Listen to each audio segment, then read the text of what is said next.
All right. We're back. Popular demand. Got a lot of good topics today. Welcome again to another episode of Inspired by True Events Podcast, Sports Podcast. We got Kenny here and my boy Phil. How you guys feeling? Pretty good. We finally got a win. I'm the only one in the group who got a win this weekend. 1-5, baby. I don't think I'm in that because we didn't get the opportunity to play. So you're right, but you still didn't get a win because you didn't play. You can't win if you don't play the game. Right. Well, we did get the opportunity, but there's a bunch of us not practicing ended up us losing that game. So excuses? That's what I'm hearing. Yeah, that's Broncos were the better team that week, so it's okay. It's okay. Everything's gonna be all right, man. Never fear. Cam is there. Right. But going to the pick'ems for week 5. Oh, was it week 6? Yeah, week 6. My fault. Yeah. Week 6. Man, I'm struggling. I'm getting whooped right now. Phil, what we looking at right now? What's the numbers looking like for the pick'em so far? I know Kenny is 11-5 right now, off the bat. He's in first. I'm in second with 7-9, and then you're in last one with 4-12. Damn, my record looked like the Falcons. Shit. You got way more wins than the Falcons. Come on. All right. Way to follow up. I love that, bro. I love that. All right, so yeah, right now we're just having fun with this pick'em thing. It's been really funny to see how bad my record's been. Kenny's holding it down. I think we're gonna have to disqualify him for this week so I can catch up. I think I should be the only one to go so I can catch up. You feel me? Like, hey, if he gets all 5 right, he's still under 500, so we're good. And what about the highest points? Who do we pick for that? You picked the Chiefs, and me and Kenny both picked Green Bay, which how that turned out. We look like geniuses, Phil. Yeah, buddy. Wait, did they score the same? No, they didn't. I'm tripping. The Chiefs scored like 20 something. I forgot the Packers got whooped. I forgot they got whooped, man. Oh my goodness. I was really disappointed because they're supposed to be helping us out so the Saints can take their the rightful place on the throne of the NFC. The fact, because when we won 5 straight, I need the Bucks to not be sitting at like 7-2. Right. Man, the Titans scored 42. Oh yeah, the highest. Okay. You know who scored 40? Who? The Dirty Birds. Congrats. Welcome to the win column. That's right, baby. All right, so let's get right into it. Right to the pick'ems. We got 5 good games. I think we get another week. Shout out to the NFL. Shout out to the NFL again for getting the trash games off of television and giving us good quality football. They flex the Seahawks and Cardinals. We get to see Russell Wilson and a bad toddler go head to head on Sunday night. So I'm really happy about that. I always love when they do that. But first we got another game tonight between trash and then more trash. I think I'm gonna watch this one because it's not as bad as that Bengals game where I said I wasn't gonna waste 2 hours of my life. I definitely stuck to that and didn't watch that game. But we got the Giants and Eagles tonight. So what do you guys think? As far as the Giants and Eagles game, how you think that's gonna pan out, Phil? Well, it's like you said, probably going to be an unwatchable game for a lot of people, unless either you are in the division, or you're a Cowboys fan, or a Redskins fan, or you're either playing fantasy football like a lot of people. So, the football team, right? Oh, football team. You're right. So it's pretty much going to be. I'm pretty much going to be watching it, just looking at my phone most of the time to see who scores or not. But I'm gonna have to go to Eagles on this one because the Giants are. I see them finishing like one of the worst records in the league, and then Travis Fulgham is really rising up there in the wide receiver ranks, and I see him going off today. So, and I don't see anyone on the Giants that can hold him. So I got the Eagles tonight. All right, what about you, Kenny, for this game? I'm rolling with Philly. The Eagles I think they definitely take this one. I think it's not even going to be close. I'm really only watching for my fantasy reasons. I had to pick up Boston Scott in both leagues, and I had to pick up the Eagles defense in both leagues because they're playing against this garbage Giants offense. So I'm hoping for a big night. But just also, side note, something I was discussing with someone on Facebook. We see how terrible this division is. Not only are one of them going to make the playoffs, they're going to get a home game. Like, that's pathetic. There's going to be a team that's like 11-5 and has to travel to the 6-10-1 Philadelphia Eagles. Like, NFL, you got to do something. Let them make the playoffs, but they should be the 7th seed. Yeah, I think I saw a lot of posts on Twitter saying, debate me on this. No one in NFC East should make the playoffs. I mean, and I'll give you they won their division. Yeah, so I give you one. I give you a spot, but not home. You do not deserve home field. And that's what I'm saying, because you did win your division. Okay, I guess you do deserve to be honored for that, but you don't get a home game. I'm sorry. If you finish 6-10-1, what did you accomplish? That means. Listen, that means how do you get a home field? How do you get a home field advantage? And you lost more than half of your games at home, probably. At that point, you don't deserve to play at home. Like. You deserve to travel. Well, for me, I think my thing is with these quarterbacks, a lot of these fans that watch this, especially more directly to the NFC East, it seems like the fans don't trust their quarterbacks. And I like Daniel Jones. I feel like he's too riled. I feel like he plays riled up too much and tries to do too much sometimes. And then on the other hand, you got Carson Wentz. But I'm going to definitely take the Eagles because I think Carson Wentz is playing really good football. But let an Eagles fan tell it, he should be replaced. But I feel like he's the only thing keeping them above water right now. And I think the Eagles are going to win that game. So, tonight. Yeah. Going from there, we're going to go on to another good game. I feel like may not be both record-wise, but I think it's going to be really important to watch these two because they're probably going to be facing off against each other from the young standpoint, young quarterback faces. You got the Browns and Bengals that are going to be playing. Who you think is going to take that, Kenny? This one's tough for me. I want to say Bengals just because I like Joe Burrow better than Baker Mayfield. But I don't think Stefanski puts the ball in Baker Mayfield's hands enough for him to make an impact on the game. So I'm going to go with the Browns.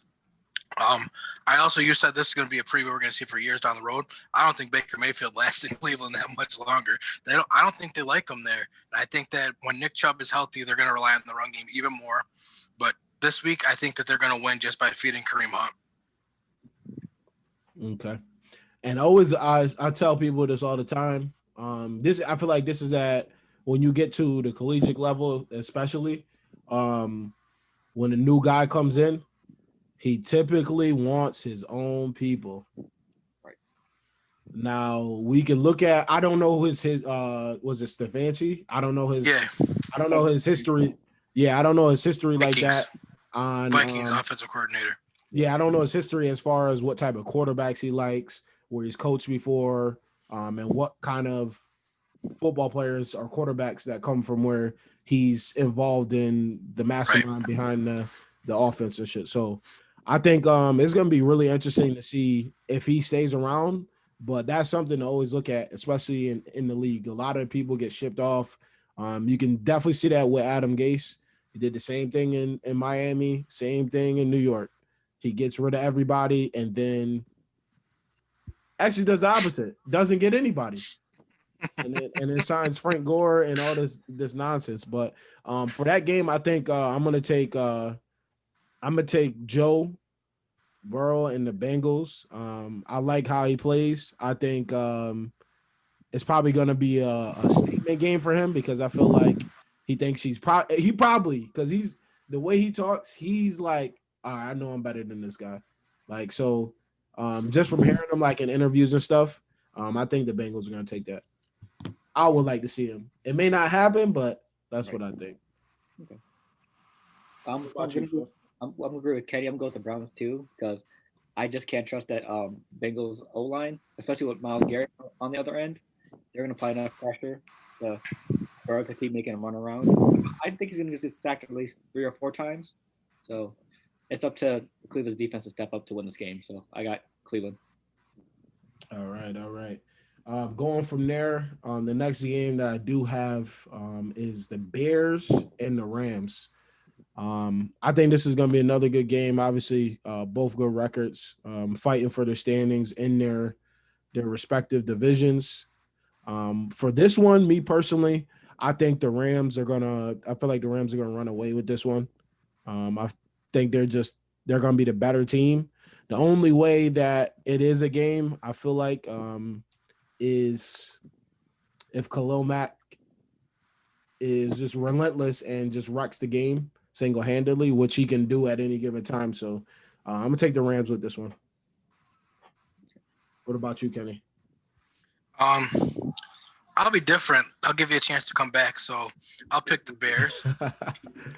Right. The Rams, like, they have a good record, but I just learned today. Do you know who their only 4 wins are against? The NFC East. That's the only division they beat. Anytime they play someone outside the NFC East, they lose. I thought that was crazy. I didn't realize that. They played the Bills and they played the Niners. So, I mean, they played 2 good teams. I'm not going to say they didn't. Mm-hmm. But I'm going to go with the Bears. I think that the Bears are better than I've been giving them credit for, so I'll give them some love today and say they're going to Right. All right. What about you, Phil? I'm going to go with the Rams because basically both defenses are good. It's just going to be who's going to be the better offense that week. And I'm probably going to go with the Rams. Cooper Kupp, all those other guys. I got the Rams. All right. And then the last 2 are going to be really good games. I think they're highlighted for this week. We're going to start off with the Steelers and Titans. Both undefeated, both rolling right now. So Kenny, who do you think is going to take this, Steelers or Titans? And why? Mama, I love you. PIT, holding it down. We're going with Pittsburgh. You going with Pittsburgh? I'm going Pittsburgh. Ooh. They have the second or third best run defense in the NFL. The Titans probably have a top 2 or 3 rushing attack in the NFL. I can't wait to see this happen. I think Chase Claypool's emergence in the offense is great. James Washington is doing what they probably brought him in to do. Deontay Johnson comes back this week. I mean, so Juju's been getting locked up, but now you're going to have 4 options on offense. Someone's going to have to break loose. I'm very excited to watch this game. Highlight. Adori's back on defense. Secondly, Devin Bush. He's gone, right? You're right. Devin Bush is gone. Cass Dummy is gone. So Joe still sticking with it. Joe Hayden not tackling him. Oh, you're 100% right. I just think Pittsburgh offense will keep up with them. Yeah. Oh, yeah. See, but the thing is, I feel like going with this, I feel like the Titans win this game because if no matter what that happens, they stay with the run, which is crazy to me because you typically want the run game to end the game. So even when they're down, they're still going to get Derrick Henry the football. So I feel like that's going to play in their advantage. I think we're going to see a lot of not, I wouldn't say a lot, some big runs from Derrick Henry. And I don't see anybody in the secondary for the Steelers want even any parts because like everybody's scared after that Norman. They don't want to end up on the memes in outer space and all that other nonsense. So I'm gonna definitely take the Titans. I think it's gonna be a really good game. It may come down to a field goal. That's how I feel. I think it's gonna be a really close game. So I'm gonna take the Titans on that one. I'm gonna go with Pittsburgh because if anyone's defense is built to try to at least contain Derrick Henry to Steelers, also I feel like they're gonna be too focused on Chase Claypool, and then you're gonna see Deontay Johnson slip in a decent or like underrated game here. So I'm gonna go with the Steelers. Damn, Taylor Lewan tore his knee too. Wait a minute.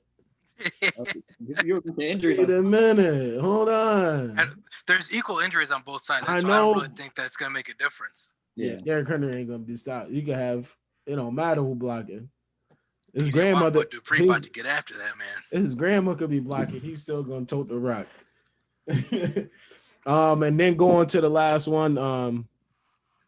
I love these two players. Like I haven't really watched Kyler Murray until he played the Cowboys the other night. I never sat down for a game. I've always seen his highlights. I've never actually watched him. That's unfair. He is unfair. He's a video game. He was doing like, I can't even describe the juke move. He's doing juke moves that aren't even like you're not supposed to be doing. Like he's skipping to inside of you and then bouncing all the way and running past you and getting the first downs every single time. It's nuts. Like, and for the fact for people, they were saying that he wasn't gonna be like what he is right now. But for that game, I think it's really difficult. Cardinals to keep up. I think the Seahawks win that game. Just for the simple fact that this Russell Wilson is relentless. He always finds a way. But I do think it's going to be a shootout. With Kirk, you got Hopkins, you got all these weapons. You got Larry Fitz, old man Fitz. You got both of the backs. Edmonds is very good.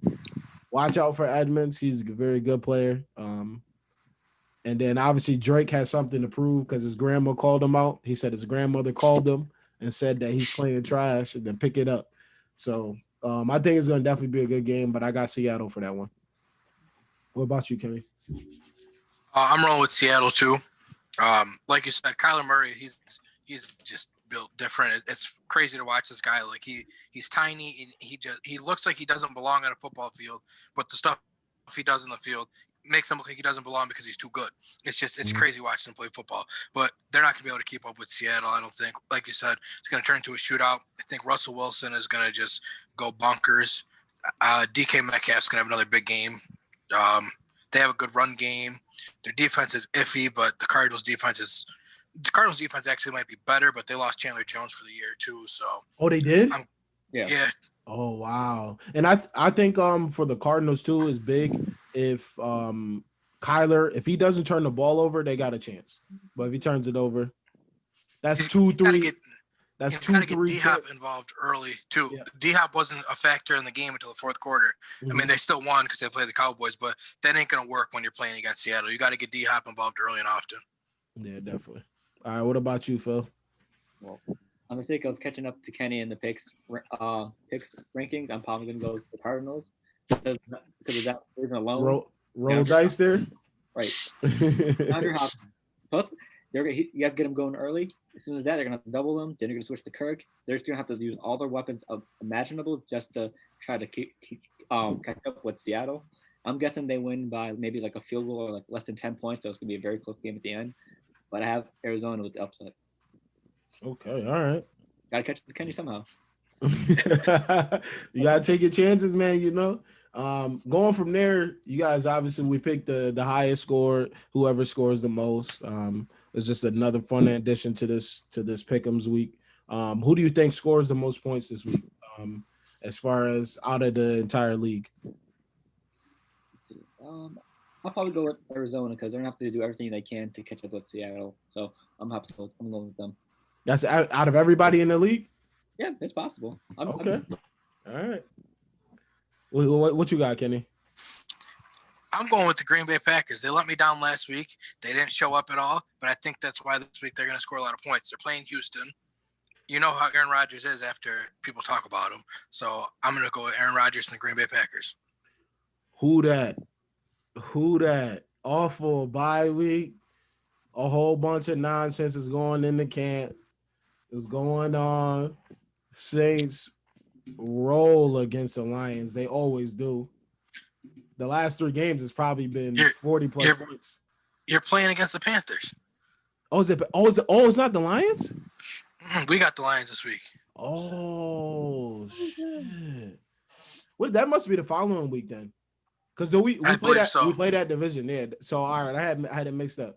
All right, so you playing the Panthers. Oh damn. I'm changing my pick. I'm not. Panthers defense is fake decent. So I'm gonna go with I think the Buccaneers. I think the Buccaneers get turnovers and they violate the Raiders with no O-line. They have no chance. Raiders aren't gonna be on the field. Derek Carr might get hurt. Derek Carr better call in sick. Derek, if you're listening, call in sick. It is not worth your career. Let them throw Nathan Peterman out there or Marcus Mariota. It's okay. Take a day off. Tell them you got a cough or something. There's no way in hell. Last thing you want to tell them.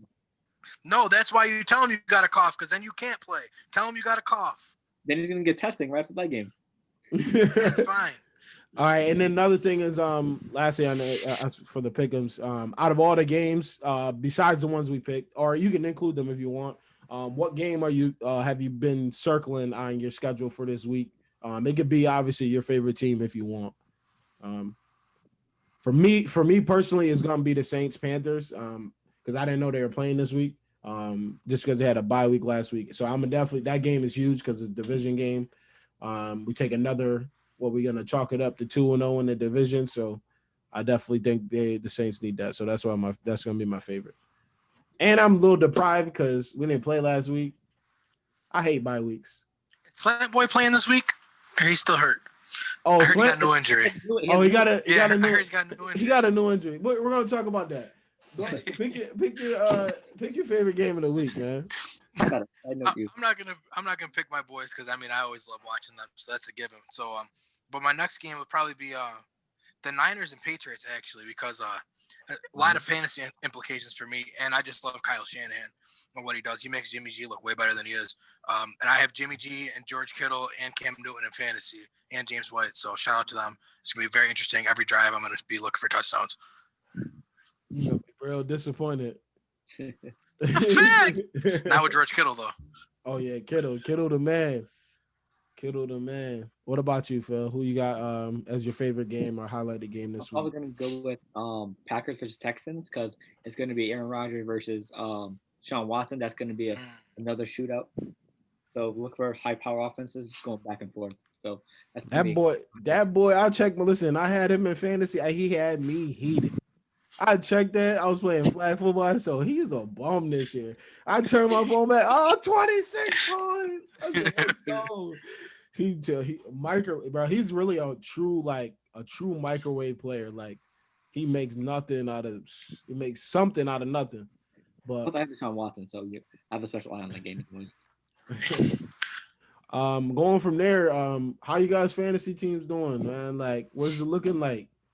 Is it the crying face in a bad way? Are you like I'm in both of my leagues, Yeah, exactly. I'm, in both of them. Not the Jordan truck. I'm the security guard truck. I have this one league. I'm in a couple leagues with Vicente. I'm never doing that again because he just takes down what I say, and every time we draft, he would take the person. He just take that person. He'd be like, "Yo, what do you think about da da da?" And I'm like, "Damn, I forget. I'm in this 2 more drafts with this motherfucker, and he's taking my players." And now I'm looking at his team. It's like, damn, that's my team. That's my team, ain't it? Like the whole AB, keeping AB on the hostage because I knew he was coming back and I should have just stuck to my guns. I knew he was coming back. And nobody had him in except for our league is the one I brought it up.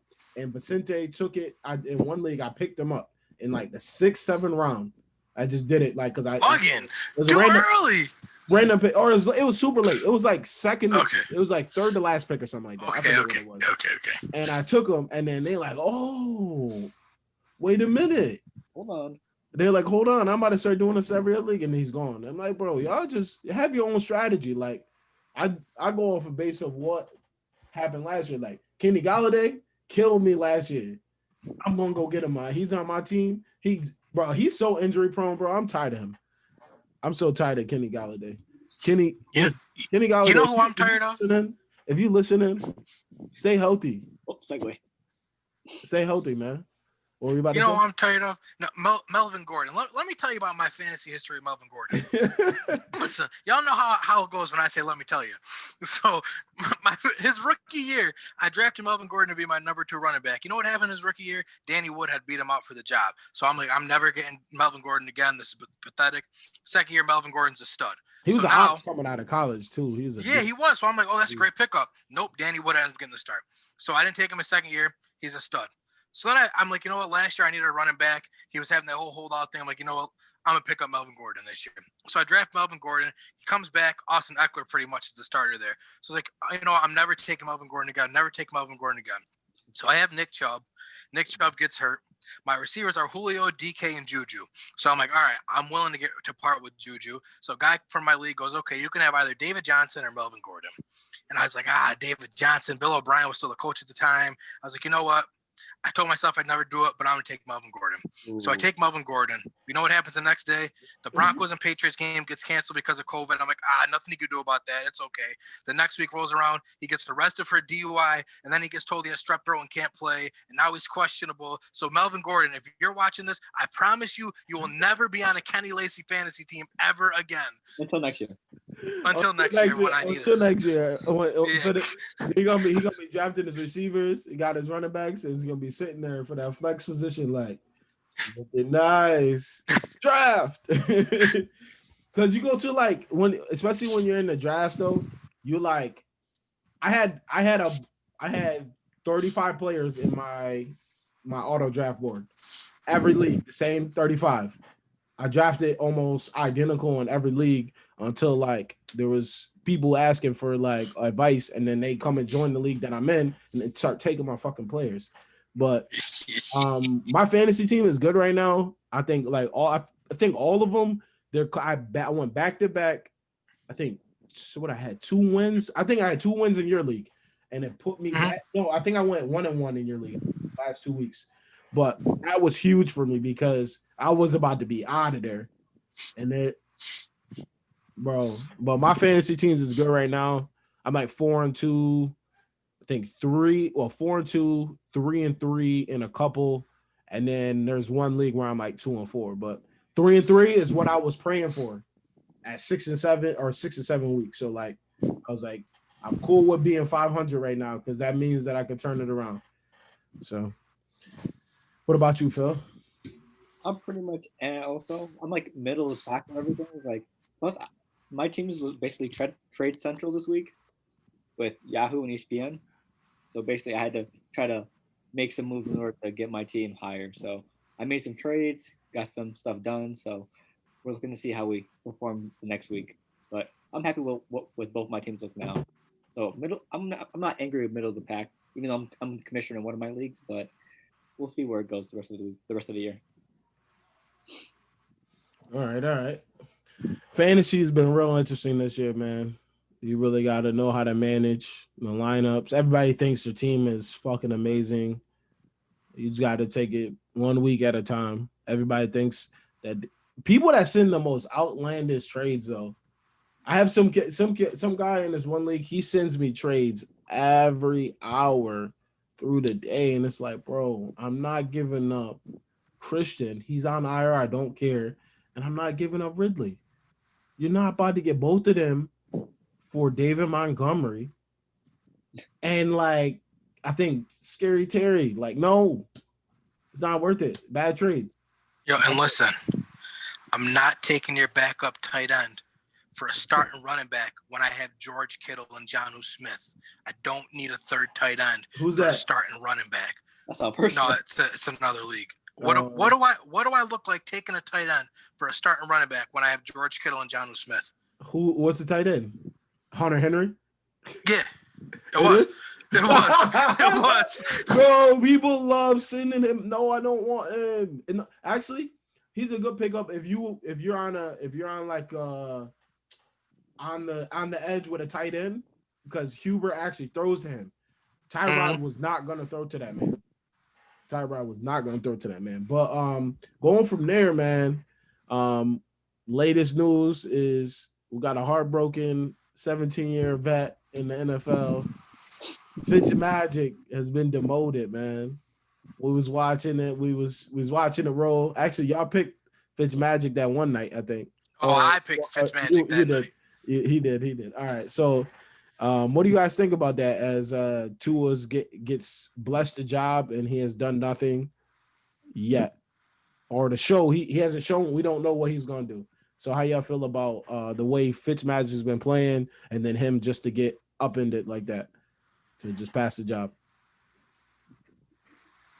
Let's see. I think they did it a little too soon because we all know, like throughout Fitzpatrick's career, he has a cycle where he plays good, gets a contract, plays bad, and it's just a whole cycle.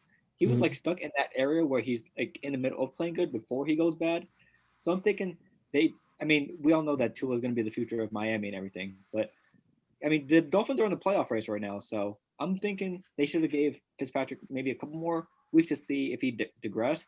But I think they pulled Fitz way too early. I'm thinking maybe they should have played to a 10 or 11, week 10 or 11, or maybe like a little 8 or 9. But I think that they should have let Fitz roll with the offense a little more. Yeah.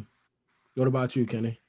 First of all, I'd like to thank Ryan Fitzpatrick for saving my fantasy season because I had to pick him up Shout out to during you, some. boy. You know, I had listen. Dak went down. This magic pickup. I'm hitting Yeah. add at 4 o'clock. had Listen, fantasy got so crazy for me where I needed to win so desperate. I was up at 4:30 in the morning when that shit drops on ESPN to pick up players. Yeah, it's like 4:30 a.m. or like close to that. Listen, Yeah, man, I mean, I'm I up. lost Cam, Jimmy G, and Drew Lock like all in a 2 week span. So Fitzmagic, he helped carry my team to where we are. So I got nothing but respect for that man. So I hate to see him go, but I did drop him for Tua. You believe in him? I mean, I really have no choice. It was either that or I'm gonna have to be stuck with Jimmy G definitely for the rest of the year, and I can't vibe with that. Yeah. So, but Fitzmagic, he did his job. I think they might have pulled the plug too early, but I think the plan was always to get Tua to start after their bye week, and I just think that they were doing better than they expected. And I also think like Fitzmagic, yeah, he's been playing great, but if you look at his numbers against the Jets last week, it actually wasn't good. Like they won 24-0, and he threw 2 picks. Like he didn't do anything spectacular. Mm-hmm. So I think that they probably just figured, all right, we're in the playoff race. Tua ain't gonna hurt us, so let's just roll with it. Yeah. I think it's a good move because obviously you want your franchise. He's a franchise quarterback. My thing is don't lie about it. Come out and say Tua's not ready. We're gonna decide when he's ready. Make that known at the beginning of the season and don't act weird. Watching you, everybody, I feel like they saw the media going crazy of how he's playing. They're like, whoa, whoa, whoa, whoa, whoa, whoa, whoa, whoa. Like, we're gonna pull the plug now. Like, I feel like that's what happened because once he starts winning these games, and especially the Niners game, it was like, hold on, wait a minute, 40 something points. They just went to the Super Bowl last year. They may not be the same team and all that. Still got the same coaching staff. Majority of their personnel is there, but like, I think that's the biggest part of the NFL. They can't be honest. Like, Right. But like you said, it's like they were stuck between a rock and a hard place because you want to win. But let's say Fitzmagic brings them to the playoffs this year. So we're going to the offseason. You're going to say, great job, Russ, the playoffs. Now we're definitely starting Tua. You're going to give yourself a controversy you don't need. yeah. So True. now you bring in Tua. If you don't make the playoffs, it's like, well, there's no guarantee. Ryan was going to get us there anyways. Tua's the future. This is our guy. Yeah, definitely. But yeah, I think it's gonna be interesting over there. I'm glad to see something changing because we need to balance the league out. These teams that have been at the bottom, the Bengals need to come up, Dolphins need to come up. It's about time. Gotta get the pieces. I think the Dolphins will be all right. I think that division is a little lighter now. As far as it having a known hold on it year after year after year after year. But this year ain't over, so Patriots might still take the division again. So going from there, we're gonna go right into it. I did talk about the hold with the entire AFC East. What did you guys think of the Tom Brady and Aaron Rodgers game this past week? I was really disappointed because it just looked like Aaron Rodgers did not come to play. He was making bad decisions with the football, bad decisions. And I think that all pretty much cost him the game because he threw 2 picks. And they said something crazy like he's only thrown 4 pick sixes in his entire career, and he ended up throwing one. And I was like, damn, wow. But I think it was a crazy game because kind of got at the league now. Like, okay, the Buccaneers are legit now. I don't think they on shit anyway. But until they get to the playoffs and do some shit, I am not dragging or dragging that the fucking Bucks are here. I'm not doing it. They've been the same Bucks forever. This is not 2004. I don't care how many games they win. If they can get to the playoffs, then I'm like, all right. The next second round too, because there's no way they're getting a bye. That better not happen. I'm gonna be real pissed. But what do you guys think about that game that happened this past week? Two things. One, I just want to go off what you said about the Bucks. I don't think they arrived yet either, Lawrence. Even look at the games they won. They lost to you guys week 1, and we're gonna get into it later. But I think you guys are on the downhill of your power days. Sorry, it's how it is. They beat the Panthers, who are they're doing good this year, but they're not world beaters. They beat the Broncos, okay. They beat the Chargers after Justin Herbert found out he had to start then he just started the last week. So it was, his second start? I don't even know. They lost to the Bears. Then they just beat the Packers, and Aaron Rodgers didn't look like Aaron Rodgers. They went up 10-0. He threw 2 interceptions, and it looked like he didn't want to be there no more. So, yes, the Bucs are sitting at a good record right now, but they're sitting at a good record in a mediocre division because our division this year is mediocre. And I just don't think that the Bucs are what everyone says they are, but because they have Tom Brady and they're first in their division, everyone thinks they're Super Bowl contenders, and I just don't think they're Super Bowl contenders. Facts. Because to be honest, this motherfucker doing the same shit Jameis did. Hello, he's just not throwing interceptions. Yeah. He's just winning. They're just winning while the defense is showing up a bit more than they did last year because they're a little bit more experienced. But Phil, how do you feel about that game? Brady's back, Gronk's back. They're going right to the Super Bowl on it right now. You said, huh? Brady's back, Gronk's back. The New England Bucks are going right to the Super Bowl. No, I'm kidding. That's probably looking like a true Patriot fan. All right, you feel me? Like Jesus. Right. To be honest, I thought it was more. It was about Brady or Aaron Rodgers. It was about showing how legit how legit the Bucs defense was, because that was really their game to show how decent they are, or like how good they can be. It was more about them instead of Brady or Rodgers, because Brady didn't do that much. It was more of the run game and defense. So I'm guessing if they wanted to try to win the division or get to the playoffs, it's going to rely on their defense mostly. So. All right, yeah. So definitely, I agree with that. I definitely agree. It's good to watch like the team develop. And I'm like I said, I said early in early episodes, like I'm always a fan of like the players and stuff. Like watching if somebody makes a good play, I admit that they make a good play. If the Bucs prove me wrong, I don't have a problem saying, "Oh, damn, they're going to be a really good team." But right now, I have to be in a it's really early. So, and I think they have a lot of youth on that defense, and it's going to tax them later on. So, going from what? They're lucky with their schedule. Like you look at it though, they got the banged up Raiders this week. Then they got the Giants. Then they have the Saints, which division game is tough. Then you got the Panthers, which again they're iffy. You got the Rams, who I already told you they're iffy this year to me too. You got the Chiefs, who you're probably going to lose to. You got the easy Vikings. You got the Falcons, who we can't get out of our own way. You got the Lions, and you got the Falcons again. Like so, they're going to actually finish with a good record. And again, I don't think it's because they're a phenomenal team. They're just put in a great position. Mm-hmm. Yeah, I have them being like maybe the first or wait, there's 3 wild cards this year, right? Yep. Yeah, I haven't grabbed them like maybe the first or second wild card this year, like in the beginning of the season. So. No, they're going to division. I don't think so, but I humbly disagree with that. We'll discuss. Yeah, going from there, you got OBJ, man, and the double standard of him expressing his emotions on the sideline and things like that. What do you guys think of that when players express their emotions on the sideline, when a drive doesn't go their way, outside of proposing to nets and things like that? That's just nonsense. I'm not even going to condone that. But I'm saying as far as a bad drive, slamming your helmet, he had his shoes off, things like that. What do you guys think of that? Or when you're a fan, what do you think when you see that? I love seeing my guys be emotional. It shows that you care, like, to an extent. I think it's actually crazy. Like, you got a guy like Tom Brady, who when he gets mad, he goes and he starts cursing out everybody, and it's like, oh, look at the passion he plays with. Matt Ryan did the same thing this week, actually, coming off the field and he's yelling at his O-line, and they're all, look at the passion. That's phenomenal. That's what I want to see.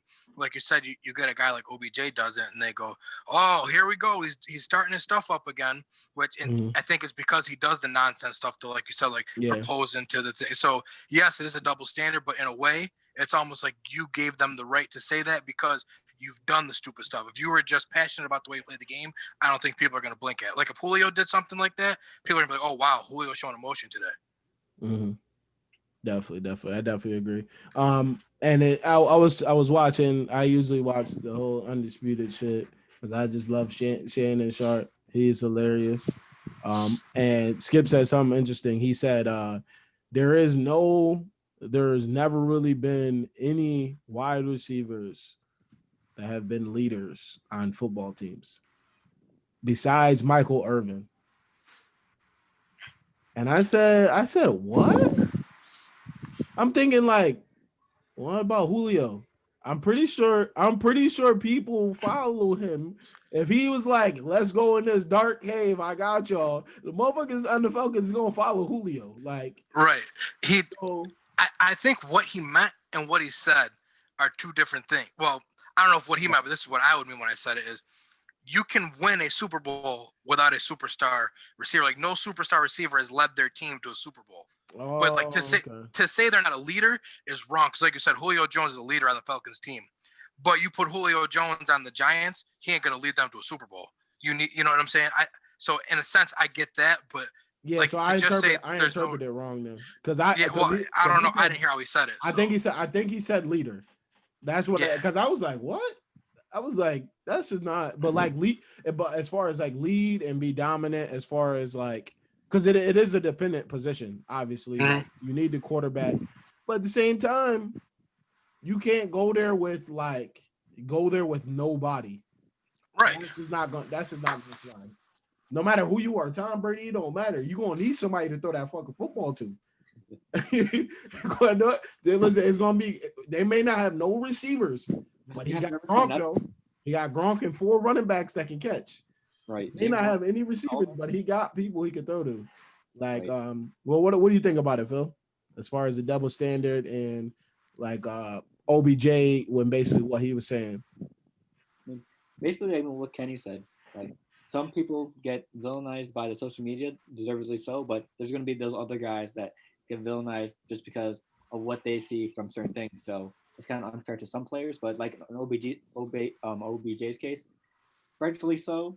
But because I mean, we've seen him do a bunch of stuff on the sideline. When he was on the Giants, remember when he smacked his helmet against the whole kicking net, and that came right back at him? Yeah. So that he made himself look like an ass there. But I think it's like you're watching him mature because what is he? He's been in the league 6 years now. Just about. Yeah, our sophomore year of college was his rookie season. Plus that boat. Almost 6, but this is probably 6th season, I think. 6, 7, it doesn't matter. And you can see obviously has less and less and less to say now.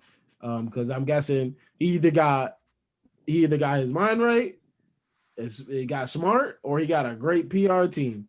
But OBJ don't be saying nothing. He don't be tweeting, retweeting, liking Instagram and anything anymore. So you guys remember the I think it was the game before they played the Packers. All the man on the boat. Listen, that was hilarious. Listen, man. I'm telling you right now, if we talk to if we could have the opportunity to talk to 10 NFL players that played in the playoffs and they get a bye week, they 1 or 2 seed, yo, you staying home with your family and you're single? Come on, bro. And they say they're staying home and they're single and they don't have a family. They're liars. You're right. Shannon even said it. Shannon even said it. He said, I went to Vegas. and we won by 35. Like, but the only reason they caught stuff for it is because they lost and they took a picture of it. If they went to Miami and were just on that boat and there was no visual evidence, we would have forgot about it by now. No, but now, anytime the Giants lose or anytime OBJ does something stupid, that picture reemerges. No, that double-edged sword. They did not lose. They played awful. They were dropping wide open touchdown passes. That was bad. That was because I was like, oh, that's fine. Like they probably did. They probably watched it. They're prepared. That is the wrong thing. I would have went to like Alaska or something because that's what you was playing in. You could have prepared yourself for that. You could have went to a vacation. But wait, time out. Think about it, Lawrence.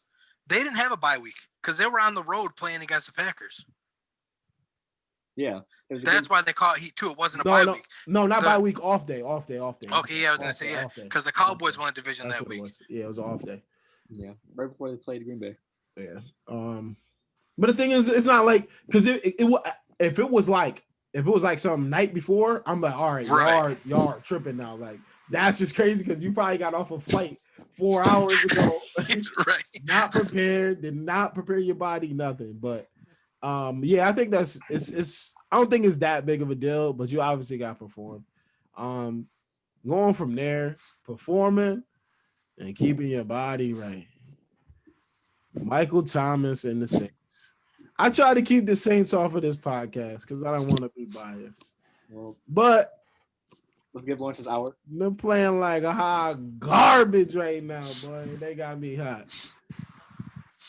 This is gonna be my little rant session here. Ken has his. Now it's your turn. Saints, man, y'all gotta get it together for the simple fact you can't let old man Tom Brady come here and upstage Drew Brees. He's been holding it down since he got here in Katrina, man. Can't do it. And Slant Boy, I'm gonna call you Slant. I'm gonna get a T-shirt. It's Slant Boy. I'm gonna start calling him that now because now you hurt again. Now you Slant Boy. You hurt again. You had 7 weeks, my guy. No. You had 7 weeks and 3 quarters to get healed. And you hurt again. Come on, son. How are you hurt again? I need an answer, Mike Thomas. No, you don't need to be answering to nobody on Twitter. The Saints too, man. DBs are killing me. I don't even say anything in the games anymore. Like if you watch the game with me, you don't even know I'm a Saints fan because I just sit there and I'm like, I'm just waiting for a 70-yard bomb. Oh, there goes Mike Williams, 70 yards. Yo, tell me how I called that play. I'm watching the game, and I said, I was my boy Felix, live with Felix. I said, watch this, Mike Williams. Don't know where he's at on the field. Don't know where he's at. I don't know if he's in the slot, if he's in the injury room, in the locker room. Don't know nothing. If he's in the tent, I said Mike Williams on this play. Next thing you know, touchdown, 70 yards. I said, yeah, I'm going upstairs. And then I turned the game on my phone, and it was like he was like, what is it, Bagley or whatever? He's like, he calls himself Money Bags, and then he kicks it. I'm like, damn, we lost. Boom! I'm like, all right, here we go. The Saints got out lucky though, because if they lost that game, they was about to be 2-3. I say all of that to say the Saints are struggling, man. They need to get it together because we're not the Falcons. We can't look like the Falcons out there because that's what we look like. Unfortunately, I like my future better than yours. Y'all's can't get any worse, to be honest. You looking at my future better than yours. You looking at a lottery pick right now. You feel me? I like my future better than yours. But we know who your next quarterback is. Taysom Hill. Oh, no comment. It got kind of quiet over there. Someone check on Lawrence's connection. Hey man, listen, Teddy Bridgewater, I miss you, bro. I wish you were. He's gone. He's playing it for the Panthers. Hello. He's gonna beat you twice a year now. Is it me looking for? Have a quick tech. Nah, but I think the Saints struggles just come from not having Mike Thomas. Because obviously everybody makes jokes. Slant boy, whatever it is. It doesn't matter what route he's run, whatever routes he runs. He's one of the best receivers in the game, top 5, wherever you want to put him. And when you remove that piece from offense, a focal point, you can't expect the whole entire offense to stay together when they're so dependent on a receiver. And I don't think a lot of people understand that. They're giving Drew has no arm, but Drew Brees has always been a guy not chucking the ball 40, 50 yards down the field anyway. So go ahead. Right. Go ahead. Right. Go You're ahead. right. He wasn't. But now he can't, even if he wanted to. Even if he was that guy, he can't. They have to bring in Taysom Hill to throw a deep ball. I've never seen a team have to bring another quarterback to throw a deep ball. But the thing is, it's not like he's 25 years old. He's old as dirt. I don't know what people want. Tom Brady is old too. Did the Buccaneers bring in Josh Rosen to throw the ball downfield? I'm gonna remember this, right? Next time I come to Utica, we're gonna throw a football. I'm gonna mark it. And then when we're fucking 42 years old, not a professional quarterback. They're not paying me money to throw the ball. I didn't ask that. They're paying him to be a leader. That's why he's there. They don't quarterback play. If they cared about bench him. If they cared about the quarterback position, they would have kept Teddy Bridgewater. They would have kept Teddy. But all right. Anyway, besides my little quick rant, what do y'all think about the Saints right now? And obviously they were picked by a lot of people to be the next big thing, or actually get to the bowl and win, get over the hump. Not me. All right, we're gonna be serious for a second, or what? Like, I am being serious. I told you when we first started this podcast, and you guys were playing the Packers. I told you, go back and watch, people. I said this game is going to mark the beginning of the end of the Saints' dominant run. It's what it is. They were dominant for the past couple years. Thank you for admitting that. I'll take that. Dominant. Yeah, they were dominant for the past couple years. It's over now, though. It's time to face reality. It's over. You're not the dominant team you were anymore. You're not the NFC. You don't just walk into the season now and say the NFC South is the Saints. Where do the Saints land when the playoffs come? Well, outside looking in. Oh, no playoffs. No playoffs. Outside looking in. Ooh, hot take. Hot take. I don't think it's that hot. I don't think it's that hot. Yes, it is. I mean, you could say it's hot, but I'm telling you, I think we've witnessed the beginning of the end in New Orleans. Beginning of the end. What record did they finish with? What? Yeah, that's what I want. That's what I want to know. Because outside looking in, that means that they about to go downhill right now. Well, you're 3-2. You can probably finish at 8-8, 9-7, maybe. That's where you're right. You're 3-2 right now. You act like you're 5-0 when I'm saying this. Kenny, you're tripping. No, you're 3-2. No way. Are you 5-0? No way the Saints, bro. No. Okay, so this is the Saints schedule right now. This is the Saints' remaining schedule. The remaining schedule. It's the Panthers, the Bears, the Bucks, the 49ers, Falcons, Broncos, and the Falcons again. So the only guaranteed win there is the Broncos. Everything else is it's not. The other ones aren't guaranteed wins. No game is guaranteed. But I like our chances against all those teams. That's good. You should. You're a fan. You're supposed to. But I'm telling you, even outside looking in, you look at the Saints roster and what they have. All they have to do is literally take penalties away from the game. And they're leading in most of the games that they played in. You know who else was leading in most of the games they played in? The team that's sitting at 1-5. That don't mean shit. That's all they had. When the game is over, are you going to win the game? No. Well, that's different. Y'all was blowing leads. We talking about penalties. We talking about flags over and over again. I'm just telling you, it don't make a difference. It just matters. When the clock hits 0, did you win or did you lose? The Falcons versus the Saints energy. Can't wait. Forever. Always and forever. I'm just glad he gave the dominant. He said he admitted the dominant run. I never heard that. You'd be stupid to not say it. They won a division in the past 3 years. I mean, I don't like them, but I'm not stupid. It's not over. I just wish they kept Teddy Bridgewater. That's my wish. I would like your chances at a future run if you had Teddy Bridgewater. I don't know what you're doing. I don't even know if James is coming back, but I know they owe Taysom Hill $16 million, so I know he'll be. So let me ask you this, Phil. Do you believe what he's saying right now? Well, you did mention a couple of episodes ago that this might be Drew Brees' last run, like as a Saints quarterback. You said, Yeah. So I'm gonna have to side with Kenny, to be honest. Okay, so y'all say that, right? So what will make there's nothing that the Saints could do this season that will change your mind that the run is over. No, you are, because regardless, I know who your quarterback is next. Taysom Hill is going to be under center for you guys next year. Also, it depends what Michael. We do not know that. I'm living in 2020. This 2020 season. We're not 2021 yet. Don't give me a heart attack. Because I'm telling you right now. Michael Thomas's health. I'm telling you right now. Yes, it does depend on Michael Thomas's health too. You're 100% right. But when you owe $16 million to Taysom Hill, they're not going to pay another quarterback big money. I swear. So unless you, I'm telling you right now, Kenny, if they make him a quarterback, I will be looking for an application for another football team. You know what's going to happen? I do not want to be a fan of the Saints if they have Taysom Hill at quarterback, bro. So what about you'll finish at around 8-8, 9-7. So you'll be towards the end of the draft. You'll draft Trey Lance in the first round, and you're going to start Taysom Hill next year until Trey Lance is ready. So what about Jameis? Wow. Jameis is on a 1-year deal.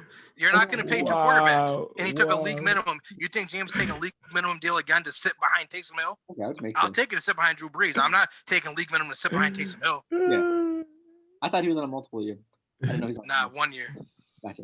I think the only games that give us super trouble. I think there's 3 games. I think it's the Bears. I mean, if you got the Bears, then we obviously got the Chiefs. You got the Chiefs, and then I'll say the 49ers, I guess. You in the Falcons? No. The 1-1 with the Falcons? No. Every year is 1-1. Every year. Like, somehow, some way, one of us beat each other by 2 possessions, then the other person goes to their place, kick a field goal, win the game. It's the same shit every year. So he knows this. Yeah. So Kenny, it's the same thing every year. 8-8, 9-7. Where do you see the Saints finishing this year? Saints? 12-4. No, I ain't gonna say that. That's crazy. I'm so realistic when it comes to my team. What's the final record? Final record? I'm gonna say. And then what seed in the playoffs? I don't know. Like, you can't really. I'm gonna say 11-5 or 10-6. I'll take it. I'm cool with that. With the way they're playing right now. That's the path that they're. I hope they don't go on a run where they just straight losing. Because if they do that, they start burning jerseys, man. I'm changing my team. I swear to God, next 2021, if Taysom Hill's quarterback, I'm out of here. No longer a Saints fan. I'm packing everything up. You see that? That's going right there. Out of here. I'm looking for a new team. Listen, Golden State Chiefs. You heard? Batty boy. Tell all my kids, yeah, I've been a Chiefs fans forever. Right. He's kingdom. You got visual evidence, bro. Going from there, man, we got a special segment. This is for all you mediocre people out there. Hold on. This is for the people that think they're really good, but they're really not. The people that really think they're doing shit, but they're really not. This is for you. This is for all the people that have older brothers and they beg the older brother to let them play in the basketball game and force the other kids to pick up. Kenny, you take the floor, man. This one's for the Giants fans that are convinced that Eli Manning is a first ballot Hall of Famer. All right. So first of all, I got to shout out my boy Kenny Brown for his he does a little sports podcast too, the Minority Sports Podcast, and he invited me to his group on Facebook, and he mentioned something the other day in that group, and he said, Giant fans, Eli Manning's not a Hall of Fame quarterback, and they want bonkers on him. And I had to make a comment and say, I guess I can't say he's not a Hall of Fame quarterback, but he's not a lock. Like, it's a debate. Like, I don't understand why people think, oh, Eli's got, and then the only argument they were able to give to me was, well, he has 2 Super Bowl rings. That's cute. I mean, Trent Dilfer has a Super Bowl ring. Joe Flacco has a Super Bowl ring, then he won Super Bowl MVP. That's quarterbacks cute. always do. Right.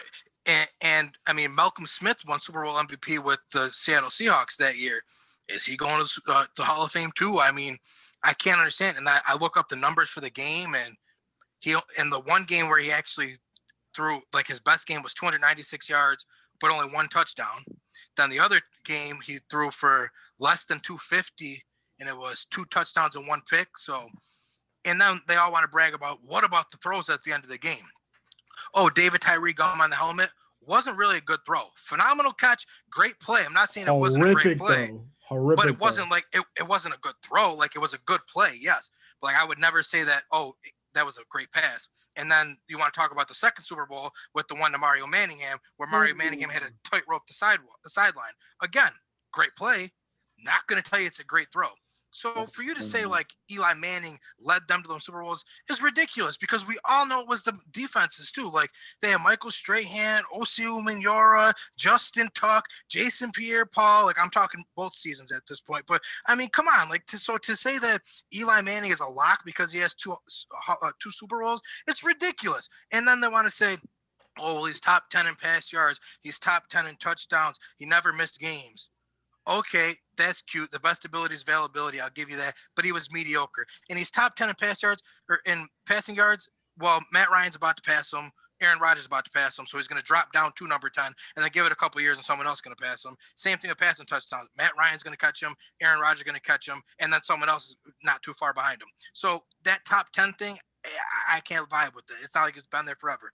And Phil pointed this out earlier about what his record is. He's 117 and 117. He is a 500 quarterback. He was solid. I'm not saying he's not solid. He's better than what in his prime, he's better than what a lot of guys have right now at quarterback. I'll never say he's not solid. He probably does get a chance to deserve to be in the Hall of Fame at some point, but to say he's a first ballot lock, take off your New York Giants rose-colored glasses and really think about this, because the man is not a first ballot Hall of Fame lock.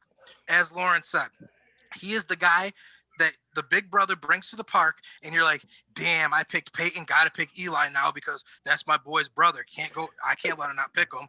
So that's what Eli Manning is. If his last name weren't Manning, we wouldn't be having this conversation. If his last name weren't Manning, we'd be saying, who was worse on the worst quarterback to win a Super Bowl? Trent Dilfer, Joe Flacco, or Eli Manning? That's just how I feel about it. And I making the Hall of Fame eventually, or no? Yeah. He's gonna make it. He's gonna make it because we've already saw it don't matter. T.O. got put out for how long? 3-4 years. He's gonna make it because he never said anything, and he won 2 Super Bowls. That's why he's. That's why he's gonna get in. I think he deserved to eventually get in because obviously he won 2 Super Bowls. He willed his team or whatever it is to go on that impressive run to get his team to 9-7. But at no point in his career was he dominant. He was never a top 5 quarterback in the league at any point of his career. Ever. Is he the best QB in Giants history, or who? I'm trying to think who. I'm sure I'm not thinking of somebody, but they're going to give it to Eli because he's got the multiple Super Bowls. Yeah. So it just takes some time. Yeah, I mean, like, I just don't like. Everyone thinks he's a first ballot lock, and I think that's just not true. You got like Phil Simms. Yeah, as like the next guy. So then I had someone ask me when I said about him not being a lock. He goes, "Well, do you think Phillip Rivers and Ben Roethlisberger are getting in the Hall of Fame?" I said, "Phillip Rivers, I'm kind of on the." They're in the same boat. I said, I'm on the. Only thing difference is he don't have the ring, so I'm on the fence about him. I said, but Big Ben, absolutely. To me, Big Ben is a first ballot Hall of Famer. Guy puts up numbers. He's an Iron Man, and he has 2 Super Bowls. So he has the numbers, he has the eye test, and he has your Super Bowl. So what could you say about Big Ben? If you think Eli Manning is a first ballot Hall of Famer, and you tell me Big Ben's not, I know you don't know football. Right. Phillip Rivers, they're kind of the same, and I feel like no, they're not the same. I feel like Phillip Rivers is he's probably a more talented quarterback because he was risky when he played, and his teams. Chargers was type dominant. There's a couple years where they were up there 12-4. Didn't they go 14-2 one year? I believe they did. I know they went 12-4. 14-2 sounds right. I think they had a year where they dominated. I think it was LT was there, and he was going absolutely bonkers with 45 touchdowns from everywhere. But definitely appreciate everybody for tuning in. It's been another episode here. I want to thank Kenny and Phil. We're gonna keep this rolling. Inspired by True Events podcast is out of here. Appreciate y'all.